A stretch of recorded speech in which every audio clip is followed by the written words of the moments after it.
Olá pessoal, sejam todos muito bem-vindos. Vocês estão no canal Revelar. Eu sou Beto Ramos. Aqui é um lugar onde nós falamos tudo sobre espiritismo. Se você é novo por aqui, deixa a sua opinião, comentário, nos ajude a espalhar o bem e a paz na Terra. Hoje nós vamos falar sobre sensações nos espíritos.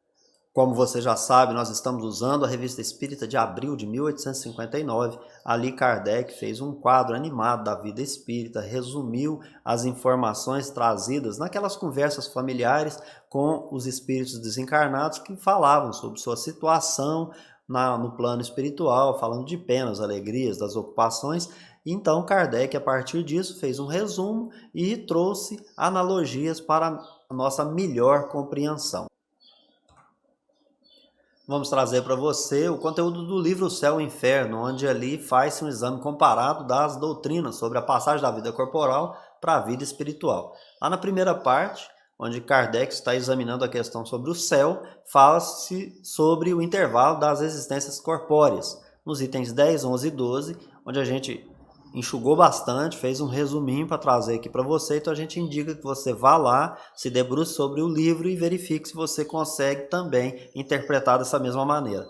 Ali diz que após a morte o corpo volta para o estado espiritual, que é o estado normal do espírito, que será definitivo depois que a gente se depurar.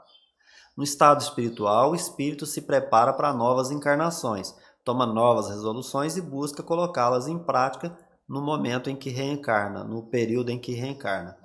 O estado espiritual e o corporal são fontes para duas formas de progresso do espírito e essas duas formas se desenvolvem solidárias. Por isso o espírito passa alternativamente por esses dois modos. Veja que não é impossível haver um lugar circunscrito onde receba os espíritos misericordiosamente dentro do seu grau de evolução para então poder se desenvolver, estudar, então tomar essas resoluções, aprender inclusive coisas que como encarnado ele não pode aprender. Então, Kardec também vai dizer que entre os mundos há os mais avançados, onde as existências decorrem em condições menos penosas que na Terra física e moralmente. Então, são infinitos graus.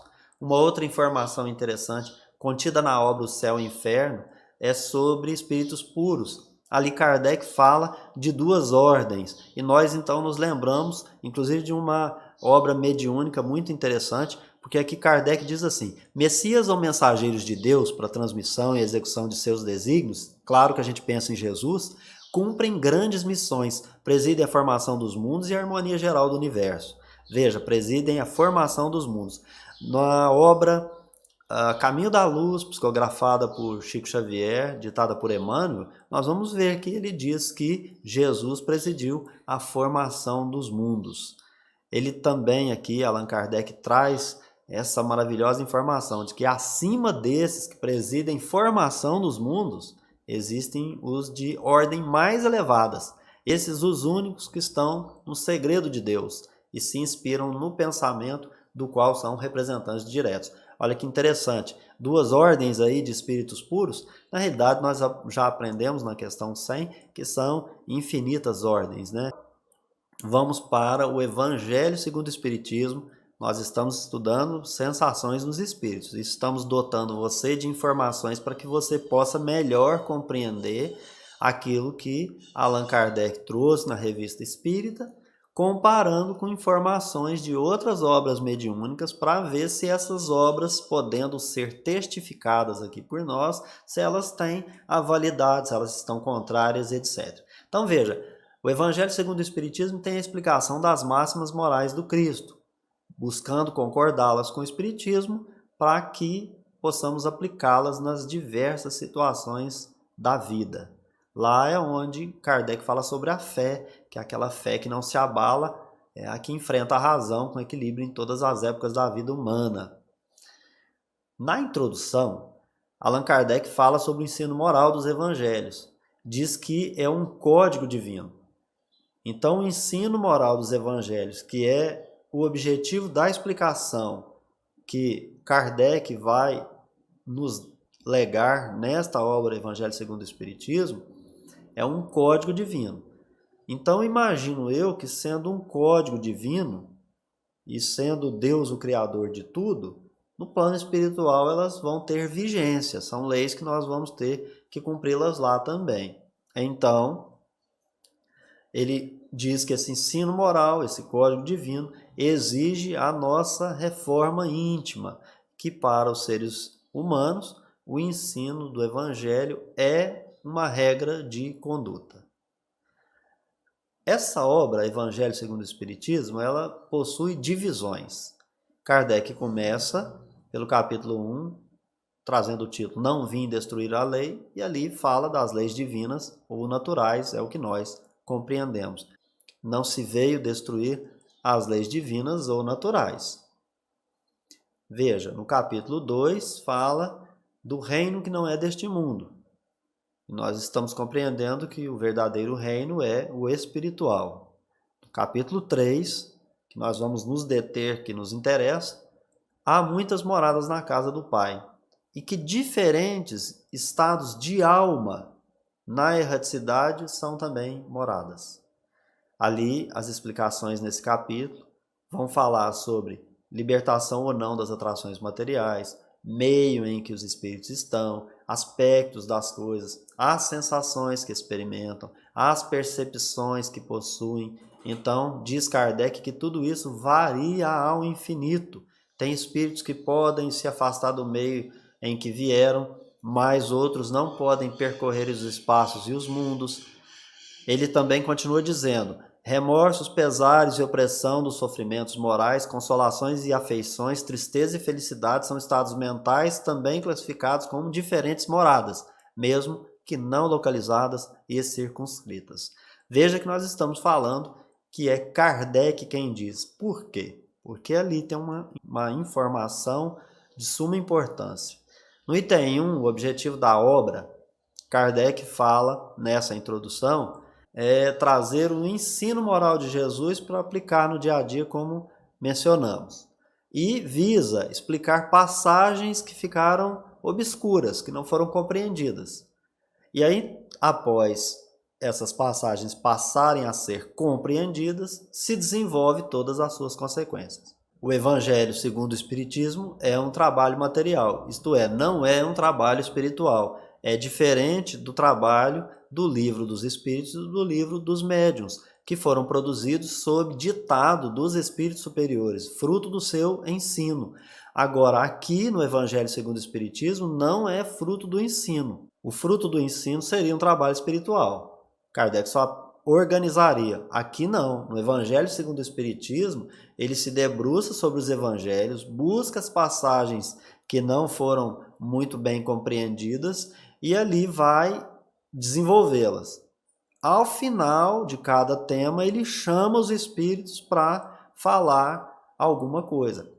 Dar a última palavra? Poderia ser, mas é um trabalho em que ele é assistido pelos espíritos superiores, e não os espíritos superiores que estão produzindo esse trabalho. E aí, então, ele confessa isso.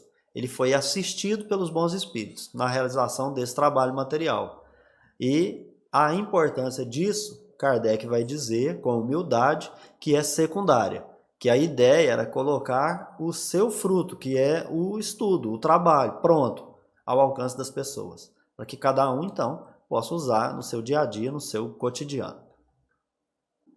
Ainda no Evangelho segundo o Espiritismo, agora no capítulo 4, em que o título é Ninguém pode ver o reino de Deus não nascer de novo, há instruções dos Espíritos tratando dos limites da encarnação. Quais são os limites da encarnação? É a indagação. A resposta vai se relacionar com a densidade do envoltório que constitui o corpo do espírito. Quanto mais purificado, menos material é esse envoltório. Há mundos mais avançados que a Terra, onde o corpo do encarnado é menos compacto, menos pesado, menos grosseiro. Em graus mais elevados, a densidade do corpo é mais sutil e acaba por se confundir com o perispírito. O perispírito sofre transformações sucessivas e eteriza-se mais e mais até a purificação completa. Quando não for mais necessária a encarnação, não precisa de corpo físico. No intervalo das existências corporais, a situação do espírito está em relação com a natureza do mundo a que o liga o seu grau de adiantamento. Isto é, nós estamos vinculados aos mundos em conformidade com o grau de adiantamento. Na erraticidade, o espírito é tanto mais ou menos feliz, livre e esclarecido, segundo for mais ou menos desmaterializado. Olha a influência da matéria na questão até do esclarecimento do espírito. Então, precisa se dotar desses conhecimentos para ter o menor ou nenhum preconceito quando se vai analisar informações que buscam trazer notícias do plano espiritual. Então tem que usar a obra de Kardec no seu conjunto para a gente avaliar se podemos afastar ou validar as informações dessas obras mediúnicas que falam sobre vida no mundo espiritual. Agora nós vamos trazer do Livro dos Médiuns algumas informações. Lá no Livro dos Médiuns, o conteúdo é a teoria de todos os gênios de manifestações.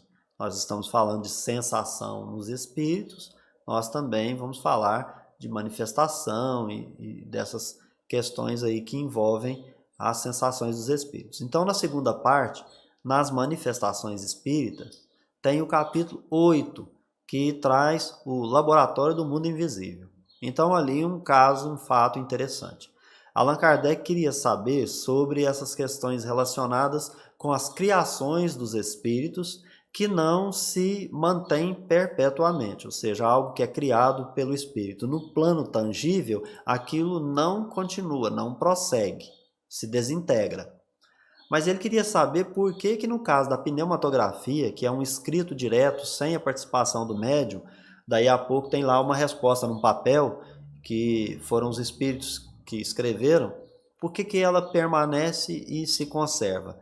Então, ali no item 127, questão 18 do item 128, você vai ler, você vai conjugar essas informações e vai chegar nas conclusões necessárias. Faça a sua reflexão. Então, no item 128, tem a questão 4.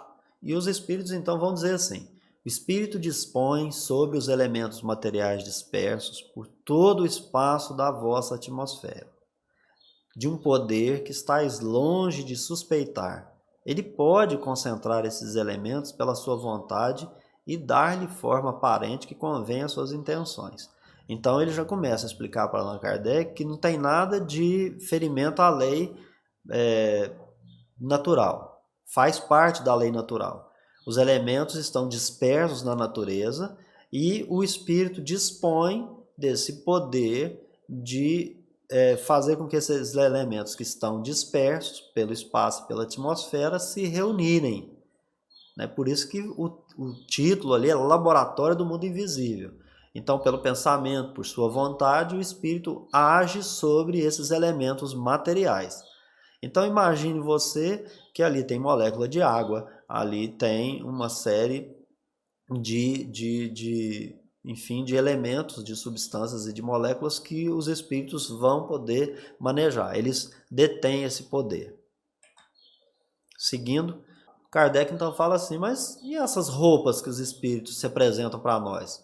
Elas são fruto da nossa imaginação? E os espíritos vão dizer não, que elas são reais.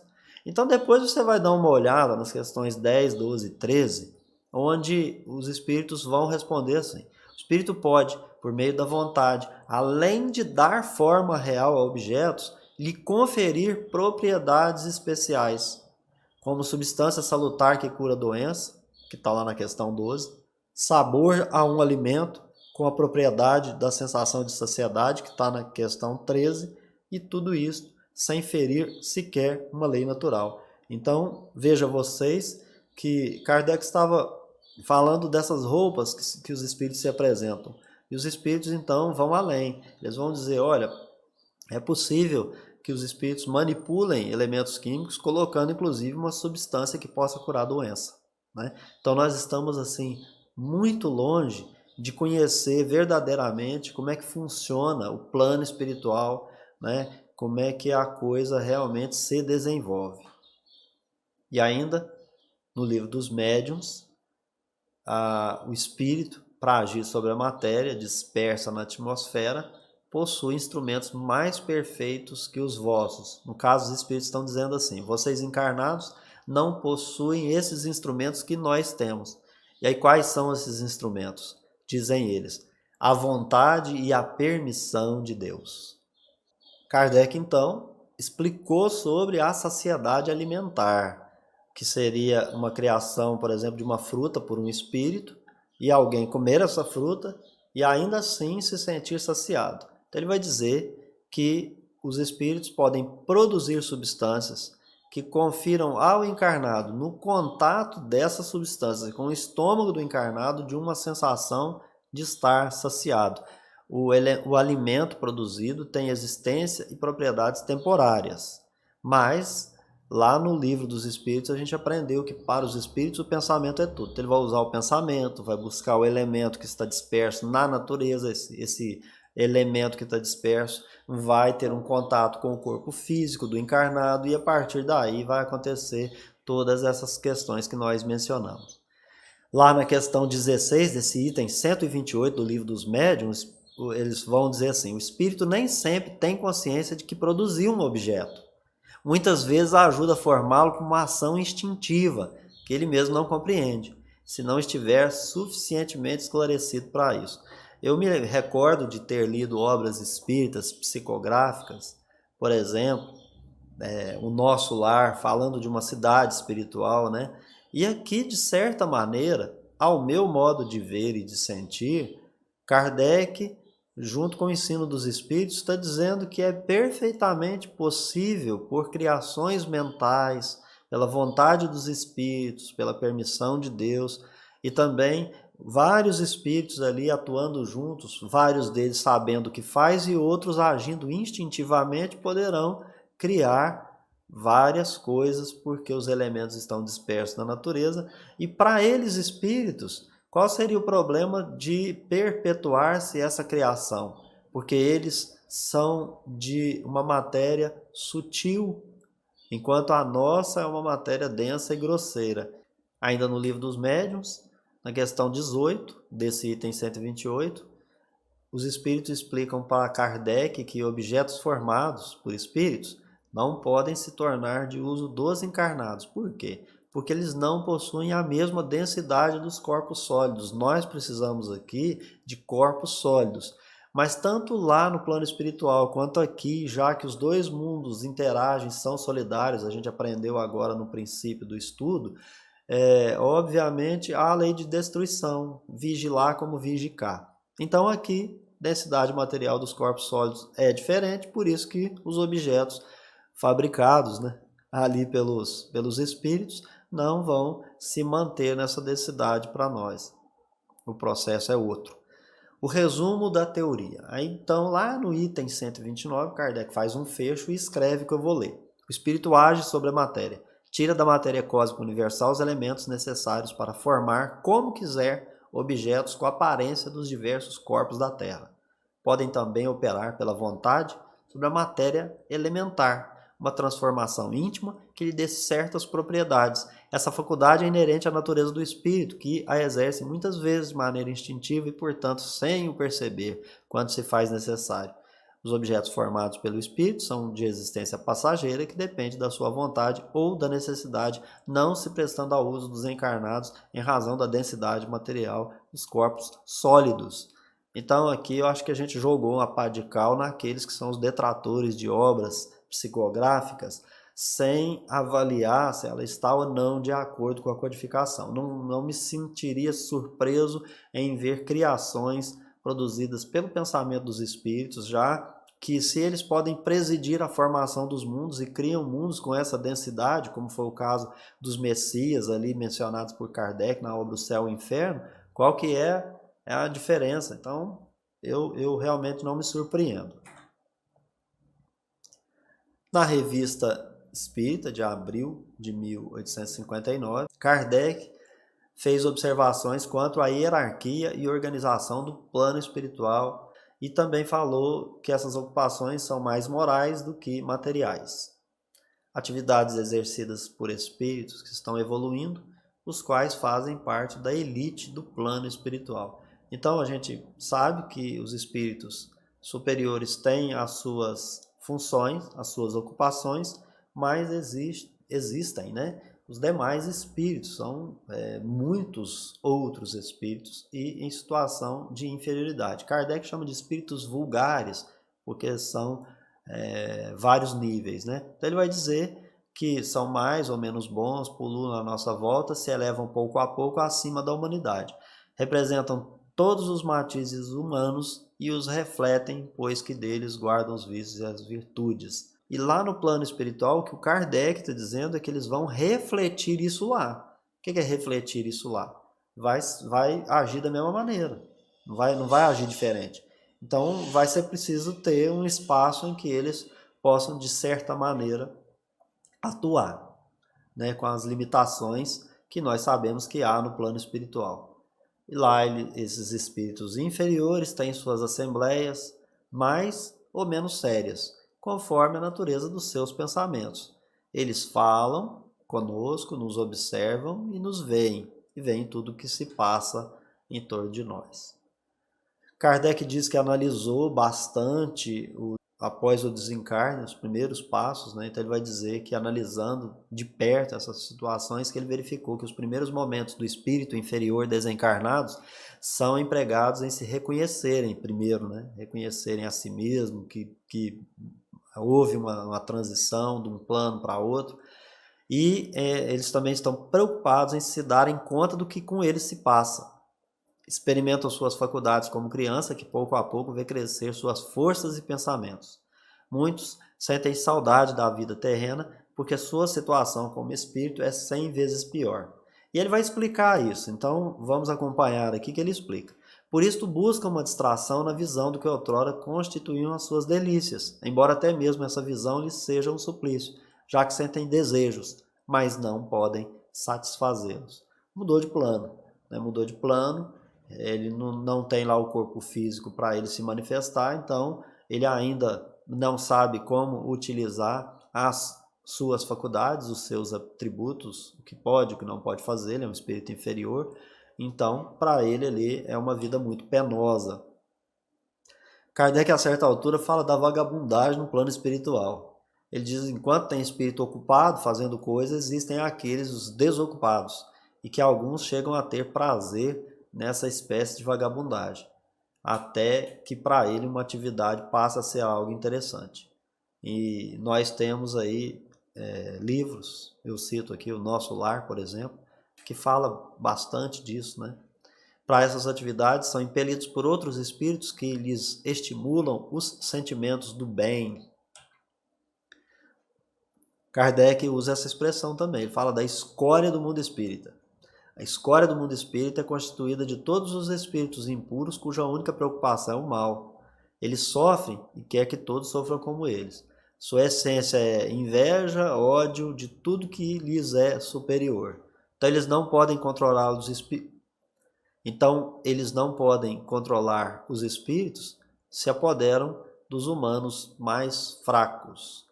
É só você observar ao seu redor o que anda acontecendo nos dias de hoje, que você vai ver quem é que está comandando cada manifestação desses espíritos estranhos, zombeteiros, maus, né, que muito provavelmente estão se afinizando com essa escória do mundo espírita, porque ali eles excitam as más paixões, insuflam a discórdia, separam os amigos, provocam rixas, alimentam o orgulho dos ambiciosos.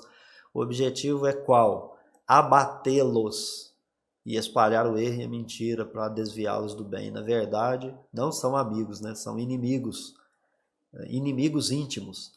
Os espíritos malfazejos se reúnem na Terra porque é nela que eles encontram eco e simpatia. Olha que interessante. A Terra dá aso ainda para a escória do mundo espírita. E agora, caminhando para o nosso encerramento, voltando para a obra O Céu e o Inferno, cujo tema, os assuntos tratados lá, né, na obra, é a passagem da vida corporal para a vida espiritual. Na segunda parte, no capítulo 2, tem uma mensagem de um espírito feliz, da Condessa Paula, e ela fala do mundo espiritual. E ela diz assim: o que são os vossos palácios e os vossos salões dourados ante as moradas aéreas, o vasto campo do espaço matizado de cores que fariam empalidecer o arco-íris. Não penses que a nossa felicidade esteja livre de vicissitudes, problemas. É o movimento, a vida, a atividade. As ocupações, embora isentas de fadigas, apresentam incessante variedades de aspectos e emoções, pelos 1000 incidentes que as continham.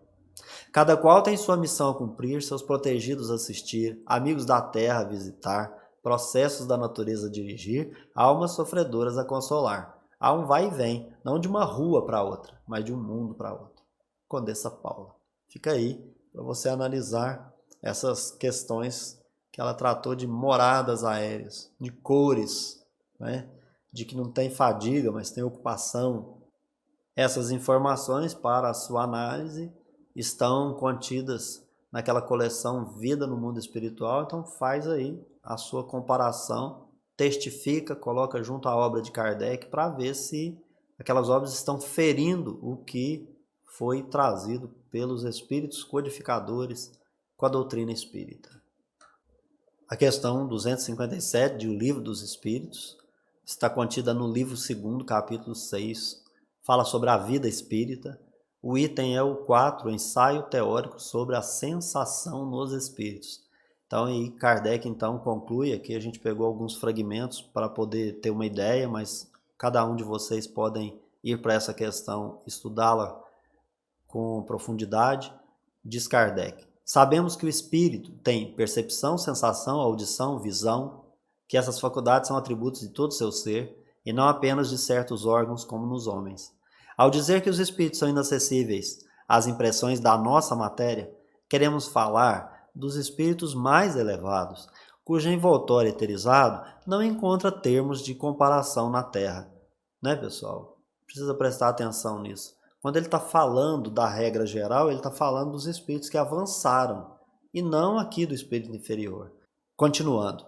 Não se dá o mesmo com aquele cujo perispírito é mais denso, pois ele percebe os nossos sons e sente os nossos odores, mas não por uma parte determinada do seu organismo como quando vivo.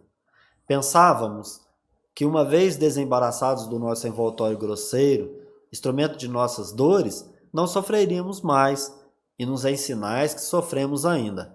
Kardec está confessando que ele tinha um pensamento e que esse pensamento foi mudado pelos espíritos. Ele pensou que depois que morria não sofria mais, e nos é em sinais que sofremos ainda, durante longo tempo.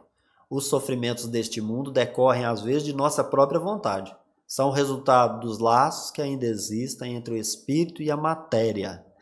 De novo, é preciso pensar nisso. Aqui ele não falou do espírito com o corpo.